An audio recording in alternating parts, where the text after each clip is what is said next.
ज्यांनी मध्य प्रदेश सारख्या राज्याला बिमारू राज्यातनं बाहेर काढून देशातलं सर्वात प्रगतिशील राज्य बनवलं आणि सगळ्यात महत्त्वाचं जवळजवळ 10 ते 15 वर्ष सातत्याने देशामध्ये सर्वाधिक कृषी विकासाचा दर जर कुठल्या राज्याचा होता तर तो शिवराज सिंगजींच्या नेतृत्वात मध्य प्रदेश राज्याचा होता। कृषी क्रांतीचे जनक मध्य प्रदेशचे असे आपले केंद्रीय मंत्री आदरणीय शिवराज सिंग चौहान जी, चंद्रशेखर बावनकुळे जी, कृषी मंत्री माणिकराव कोकाटे जी, आशीष जायसवाल जी, श्याम कुमार बर्वे जी, Ashish Deshmukh ji, Charan Singh Thakur ji, DG ICAR doctor ML Jat, Amrish Kumar Nair, SK Singh, Rajveer Singh, DK Yadav, Muktanand Agrawal, त्याचप्रमाणे आपले कृषी सचिव विकासचंद्र रस्तोगी, शरद गडाख, नितीन पाटील, सूरज मांढरे, सर्व पुरस्कार प्राप्त शेतकरी, कृषी उद्योजक आणि उपस्थित सर्व भगिनी आणि बंधूंनो, आज आपल्या सर्वांकरता अतिशय आनंदाची गोष्ट आहे की एक नवीन मिशन देशाच्या कृषी क्षेत्राला नवी दिशा देण्याकरता माननीय शिवराज सिंगजी चौहान यांनी घोषित केलेलं आहे, ज्यामध्ये एक देश, एक कृषी आणि एक टीम अशा त्रिसूत्रीच्या आधारावर संपूर्ण देशातल्या कृषी विभागाला शेतीपर्यंत नेण्याचा प्रयत्न ते करतायत। पूर्वीची संकल्पना होती होल ऑफ द गव्हर्नमेंट, आपण ती संकल्पना केली होल ऑफ द नेशन। पूर्ण देशाला, देशातल्या शेतकऱ्यांना एकत्रित पद्धतीनं या ठिकाणी सगळे आमचे कृषी वैज्ञानिक, कृषी क्षेत्रातले अधिकारी मार्गदर्शन करणार आहेत।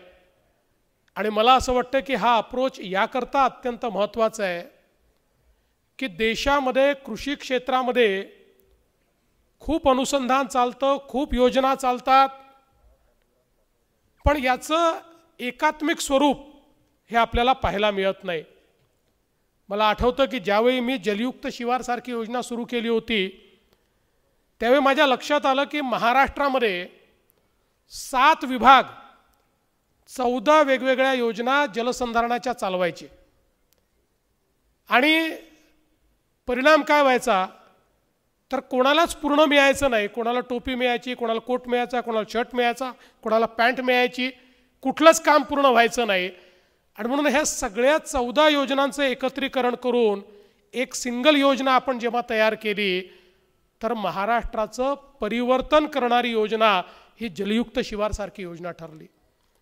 आज तोच अप्रोच कृषीच्या क्षेत्रामध्ये वेगवेगळे कार्यालय, वेगवेगळे अनुसंधान केंद्र, वेगवेगळ्या योजना, वेगवेगळ्या पद्धती इतक्या मोठ्या प्रमाणात या देशामध्ये काम करतात, त्या सगळ्यांना एकत्रित करून त्यांना शेतापर्यंत बांधावर नेण्याचं काम हे शिवराजजींनी आज या ठिकाणी केलेलं आहे।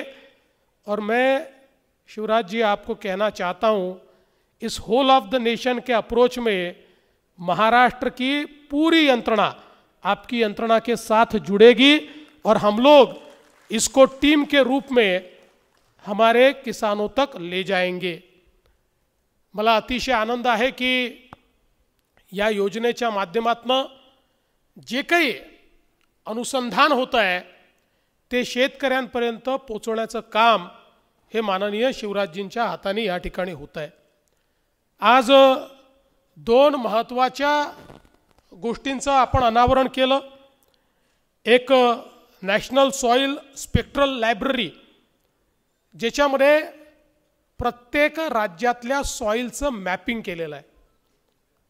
आपल्या महाराष्ट्र हे पहिलं राज्य ठरलं। मी केंद्रीय कृषी मंत्र्यांचे आभार मानतो की आपण सगळ्यात पहिल्यांदा महाराष्ट्रातलं सॉइल मॅपिंग पूर्ण केलं आणि आज महाराष्ट्रातल्या कुठल्याही जिल्ह्यातल्या, कुठल्याही तालुक्यातल्या, कुठल्याही गावातलं सॉइल कसं आहे याचं संपूर्ण मॅपिंग झालेलं आहे। आणि आता नवीन पद्धतीनं AIचा उपयोग करून या ठिकाणी जी आपली जुनी सॉइल टेस्टिंगची पद्धत होती, ज्याच्यामध्ये आपल्याला टेस्टिंगला थोडा वेळ लागायचा, सॅम्पल्सचं कलेक्शन करावं लागायचं मोठ्या प्रमाणात, त्यापेक्षा सोप्या पद्धतीनं आता आपल्याला हा जो स्पेक्ट्रल लायब्ररी आहे, या लायब्ररीच्या माध्यमातून सॉइलच्या संदर्भात सगळी माहिती मिळणार आहे. याच्यासोबत नॅचरल कार्बनचं मॅपिंग देखील या ठिकाणी करण्यात आलेलं आहे. आपण जर ते बघितलं तर आपल्या लक्षात येतं की आपल्या कुठल्या भागामध्ये नॅचरल कार्बन किती उपलब्ध आहे, या माध्यमातून आपल्याला काय इंटरव्हेन्शन केलं पाहिजे हे देखील चांगल्या प्रकारे समजू शकतं. आणि म्हणून एक अतिशय सायंटिफिक अशा प्रकारची पद्धत. आणि दुसरं AI स्मार्ट फेरोमेन ट्रॅप. आपल्याला कल्पना आहे की गेल्या 10 वर्षामध्ये 2 वेळा गुलाबी बोंड अळीचा असा अटॅक आपण पाहिलेला आहे. मला आजही आठवतं 2018 तर जवळजवळ कापूस पूर्ण संपला होता, इतक्या मोठ्या प्रमाणात गुलाबी बोंड अळीचा अटॅक हा आपल्याला पाहायला मिळाला. मग आपण पुढच्या वर्षी फेरोमेन ट्रॅप तयार केले, त्या ट्रॅपच्या माध्यमातून शेतकऱ्यांपर्यंत ते पोचवले. पण आता आपण बघितला स्मार्ट ट्रॅप तयार झालेला आहे. हा ट्रॅप अतिशय अर्ली स्टेजमध्ये AIच्या मदतीने गुलाबी बोंड अळीचं डिटेक्शन करतो आणि लगेच आपण या ठिकाणी कीड नियंत्रणाचे जे काही आपले उपाय आहेत त्या उपायांच्या माध्यमातून मोठ्या प्रमाणात याची रोकथाम करू शकतो. त्याला आपल्याला माहिती आहे, आपण आकृष्ट करतो, त्याला कसं संपवतो, ती सगळी प्रोसेस आहे, ही प्रोसेस आपण करू शकतो. त्यामुळे विशेषतः विदर्भातल्या आणि मराठवाड्यातल्या कापूस उत्पादक शेतकऱ्याकरता हा जो स्मार्ट फेरोमेन ट्रॅप तयार झालेला आहे एक वरदान ठरणार आहे. आणि गुलाबी बोंडअळीपासनं मोठ्या प्रमाणात या माध्यमातून आपल्याला संरक्षण देखील मिळणार आहे. आज आपल्याला माहिती आहे की महाराष्ट्रामध्ये देखील कृषीच्या क्षेत्रामध्ये वेगवेगळ्या प्रकारच्या योजना आपण चालवतो. जलयुक्त शिवार सारख्या योजनेच्या माध्यमातून एकीकडे प्रोटेक्टिव्ह इरिगेशन सारखी व्यवस्था आपण उभी केली आणि त्यासोबत मला हेही सांगता आनंद वाटतो की आता एकीकडे आपण बळीराजा जलसंजीवनी योजनेच्या माध्यमातून जवळपास 120 प्रोजेक्ट जे आहेत हे पूर्ण केलेले आहेत. आणि त्यासोबत आता वैनगंगा नळगंगा सारखा एक प्रोजेक्ट जो देशातला सर्वात मोठा नदीजोड प्रकल्प असणार आहे त्याचीही सुरुवात आपण यावर्षी करतो. 1,00,000 कोटी रुपयाचा प्रोजेक्ट की ज्याच्यामुळे विदर्भाचं आमचं क्षेत्र हे पूर्णपणे त्या ठिकाणी दुष्काळ मुक्त होईल. आणि परवाच आपण तापी मेगा रिचार्ज सारखा एक प्रोजेक्ट जो खरं म्हणजे शिवराजजींनी आणि आम्हीच त्या काळामध्ये फायनल केला होता. दुर्दैवाने काही काळाकरता शिवराजजी नव्हते आणि शिवराजजी पुन्हा परत आले तर आम्ही नव्हतो, त्याच्यामुळे त्या ठिकाणी तो प्रोजेक्ट अडला होता. पण आता तापी मेगा रिचार्ज सारखा प्रोजेक्ट जो जगातलं आश्चर्य आहे की त्या ठिकाणी जो एक फॉल्ट तयार झालेला आहे तापी नदीच्या किनाऱ्यावर, ज्याच्यामुळे 35 TMC पाणी जे समुद्राला वाहून जातं त्या फॉल्टच्या माध्यमातून आम्ही आणणार आहोत. आणि विशेषतः बुलढाणा, अकोला आणि अमरावती या 3 जिल्ह्यातला संपूर्ण खारपाण पट्टा हा या पाण्यामुळे त्या ठिकाणी शेती करता मोकळा होणार आहे आणि पिण्याचं पाणी देखील त्या ठिकाणी प्राप्त होणार आहे. त्यामुळे इरिगेशनच्या क्षेत्रात मोठे इंटरव्हेन्शन्स हे आपल्या सरकारने केले आहेत. यासोबत मला सांगताना आनंद वाटतो की एकीकडे आम्ही वीज मोफत देण्याचा निर्णय केला, शेतकऱ्यांना आता वीज आम्ही मोफत देतो आहे. पण दुसरीकडे शेतकऱ्याला दिवसा वीज दिली पाहिजे याकरता केंद्र सरकारच्या कुसुम योजनेसोबत आम्ही आमची मुख्यमंत्री सौर कृषी वाहिनी योजना सुरू केली. 16,000 मेगावॅटचं काम आम्ही सुरू केलं. मला सांगताना आनंद वाटतो 2026च्या डिसेंबरपर्यंत या महाराष्ट्रामध्ये शेतकऱ्यांना मिळणारा विजेचा युनिट हा स्वच्छ असेल, तो क्लीन असेल, तो सोलर एनर्जीतनं आलेला असेल आणि दिवसा 12 तास वीज आम्ही शेतकऱ्यांना 12ही महिने त्या ठिकाणी देऊ, अशा प्रकारचा कार्यक्रम आपण हातात घेतलाय। याच्यामध्ये जवळपास 4000 मेगावॅटचे प्रकल्प पूर्णत्वास येत आहेत। रोज त्याच्यामध्ये शेकडो मेगावॅटचं ॲडिशन हे आपण करतोय आणि हा देशातला नाही, एशियातला सगळ्यात मोठा डिस्ट्रीब्युटेड सोलर पॉवरचा प्रकल्प आपल्या माध्यमातून या ठिकाणी येतोय। शेतकऱ्यांना यापुढे विजेची चिंता करण्याची आवश्यकता पडणार नाही आणि त्यासोबत जो सौर कृषी पंप आहे, या सौर कृषी पंपामध्ये देखील आता देशामध्ये सर्वात वेगानं सौर कृषी पंप पुरवणारं राज्य हे महाराष्ट्र झालेलं आहे आणि मागच्या एका वर्षामध्ये संपूर्ण देशामध्ये जेवढे सौर कृषी पंप लागले त्याच्या 5 पट पंप एकट्या महाराष्ट्राने आपल्या शेतकऱ्यांना या ठिकाणी दिलेले आहेत। त्यामुळे शेतकऱ्यांना त्या ठिकाणी शाश्वत पाणी देणं हा देखील एक महत्त्वाचं काम आपल्या सरकारच्या माध्यमातून चाललेलं आहे। आपल्याला कल्पना आहे की मागच्या काळामध्ये आम्ही नानाजी देशमुख कृषी संजीवनी सारखी योजना आणली।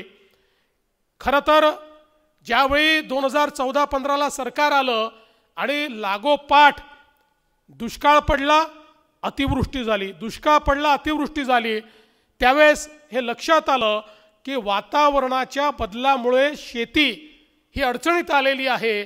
आपल्याला क्लायमेट प्रूफ ॲग्रिकल्चरची संकल्पना मांडावी लागेल आणि क्लायमेट प्रूफ ॲग्रिकल्चर सोबत आपल्याला मेकनायझेशनही आणावं लागेल आणि हे सगळं करायचं असेल तर पुन्हा एकदा सॅच्युरेशन पद्धतीनं ते करावं लागेल आणि म्हणून त्यावेळी ही योजना आपण सुरू केली। मी वर्ल्ड बँकेशी चर्चा केली। पहिल्या टप्प्यामध्ये वर्ल्ड बँकेने 5000 गावांकरता 4000 कोटी रुपये आपल्याला दिले आणि पहिला टप्पा आपण यशस्वी केल्यानंतर वर्ल्ड बँकेने त्याचं अप्रायझल केलं आणि वर्ल्ड बँकेने सांगितलं शेतीमध्ये परिवर्तन करायचं असेल तर सर्वोत्तम योजना ही नानाजी देशमुख कृषी संजीवनी योजना आहे की ज्या योजनेच्या अंतर्गत एका गावात जेवढे वॉटर स्ट्रक्चर्स आहेत ते आपण ट्रीट करतो, त्या ठिकाणचे जे इंटरव्हेन्शन्स आहेत ते आपण करतो, त्या ठिकाणी मेकनायझेशन करता ज्या ज्या गोष्टींची आवश्यकता आहे ती आपण करतो, त्याच्यामध्ये जी काही आपण उत्पादन आहे त्याची साखळी तयार करण्याचं काम आपण करतोय, पुढे आपण त्याच्याकरता त्या साखळीकरता आवश्यक इन्फ्रास्ट्रक्चर तयार करण्याचं काम करतोय।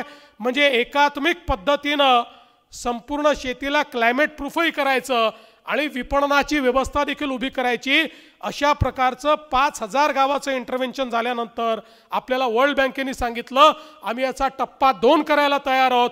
टप्पा 2 मध्ये अजून 7500 गावं आपण त्यामध्ये घातली। आता जवळपास 12000 गावांमध्ये आपण नानाजी देशमुख कृषी संजीवनी योजनेच्या माध्यमातून प्रचंड मोठं ट्रान्सफॉर्मेशन करतो आणि मी शिवराजजींचे आभार मानेन, केंद्र सरकारची देखील मोठी मदत आपल्याला नानाजी देशमुख कृषी समृद्धी योजनेच्या माध्यमातून या ठिकाणी मिळते।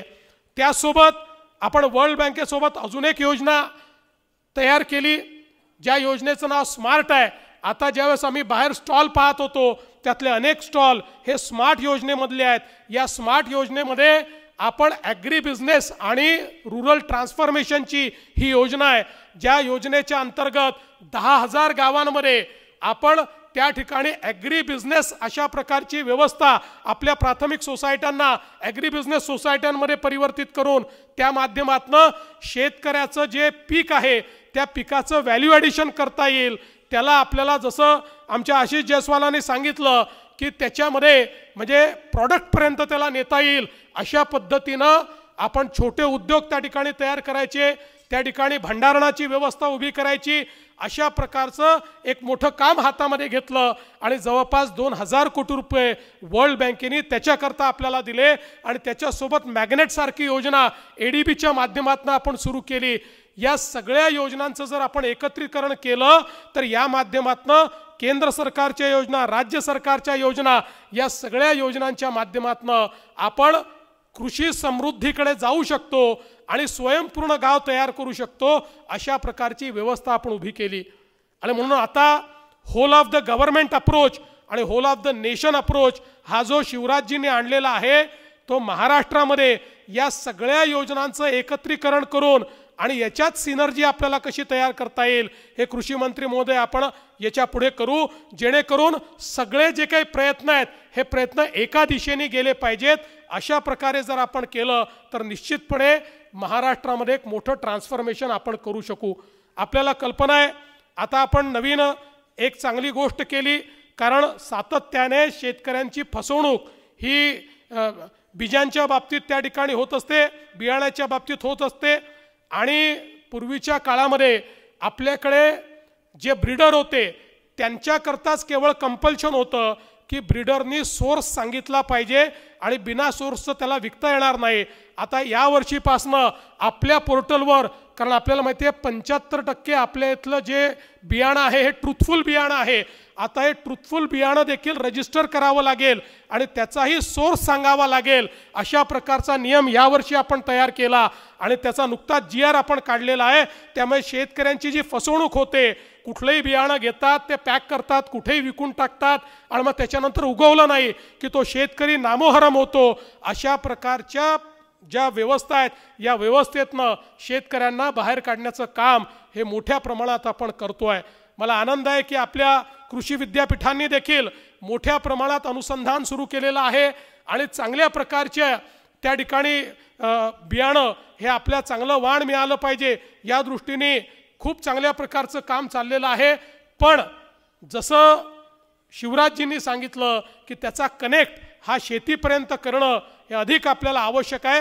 त्या दृष्टीने जास्तीत जास्त एक्सटेन्शन ॲक्टिव्हिटी आपल्याला कशी करता येईल हा प्रयत्न देखील येत्या काळामध्ये आपण करू. मी एकूणच आज शिवराजजींचे याकरता आभार मानतो की शिवराजजी आपने छत्रपति शिवाजी महाराज की भूमि को नए मिशन को घोषित करने के लिए चुना. और मैं आपको ये भी बताना चाहता हूँ, छत्रपति शिवाजी महाराज की भूमि में इस नागपुर का महत्व कुछ अलग है. यहाँ पर रेशम बाग में हम लोग हैं और जो आवाज़ रेशम बाग से निकलती है वो पूरे देश में जाती है. इसलिए आपने बहुत सही जगह से ये ऐलान किया है और महाराष्ट्र की सरकार की ओर से मैं आपको आश्वस्त करता हूँ कि आपके इस ऐलान को यशस्वी करने वाला पहला राज्य ये महाराष्ट्र होगा. पूरी ताकत के साथ महाराष्ट्र आपके पीछे खड़ा होगा. आपका तो महाराष्ट्र पर इतना प्रेम है कि हमको पिछले 7 सालों में 30 लाख घर मिले थे. आपने पिछले 1 ही साल में, आप जैसे ही मंत्री बने, 20 लाख नए मकान महाराष्ट्र को दे दिए और अब तो आप महाराष्ट्र की सारी लिस्ट खत्म करने पर तुले हैं. महाराष्ट्र देश का पहला बेघर मुक्त राज्य बनाने का जो सपना हमने देखा था वो आपके कारण पूरा हो रहा है. इसलिए महाराष्ट्र की तमाम जनता की ओर से मैं आपका बहुत बहुत आभार व्यक्त करता हूं. और आज जिन किसानों को हमने यहाँ पर पुरस्कार दिया है, जिनका सत्कार किया है, उन सभी को मैं बहुत बधाई देता हूं. वो इसी प्रकार से हम सबको प्रेरित करते रहे, ऐसा निवेदन करते हुए अपने शब्दों को विराम देता हूं. धन्यवाद. जय हिंद, जय महाराष्ट्र, जय भारत.